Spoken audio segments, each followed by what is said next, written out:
చాలా మంది అంటారు, అయ్యో నాకేదో దొరికిందా, నా బిడ్డే దొరికాడా, ఇంకేంటి నా భార్య దొరికిందా, నా కుటుంబమే దొరికిందా, ఇక ఎవరు లేరా? ఎన్ని రకాలుగా మాట్లాడుతాం మనం. దేవుడు నిన్ను ప్రేమించి నీకు ఒక హెచ్చరిక ఇచ్చి, నిన్ను ఒక శోధనిచ్చి, బాధించి, నిన్ను అంగీకరించడం కొరకు ఏమంటే దేవుడు నీకు చిన్న పనిష్మెంట్ ఇస్తే నువ్వు ఎంత బాధపడిపోతున్నావు ఆలోచన. దేవుని మీద ఎంతమంది సనిగే వాళ్ళు ఉంటారు చెప్పండి? బోల్డ్ మంది సనిగే వాళ్ళు ఉంటారు. దేవుడు ఇంత కఠినుడా? ఆయనకి చాలు లేదు, ఆయన ప్రేమ లేదు.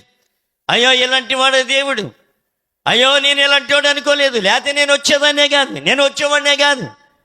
అమ్మా అలాగే సనుక్కున్న వాళ్ళు ఎంతమంది ఉన్నారు? చేతి లేదని చూస్తాను. మీరు ఎవరు సనుక్కోలేదు, నేను సనుక్కున్నాను. వస్తుంది పాపం, మీ ఎవరికి రాలేదు పాపం. మీరు ఎంత మంచివాళ్ళు కదా కదా. ఎన్నిసార్లు ఒక్కొక్కరికి ఒక్కొక్క చరిత్రలో దేవుడు ఎలాగైనా సరే తన బిడ్డను ఏమంటే తన వైపుకి మరలించి వారిని దిద్ది పరిశుద్ధపరిచి పవిత్రపరిచి ఆయన రాజ్యములోనికి అంగీకరించుకోవడమే ఆయన పని.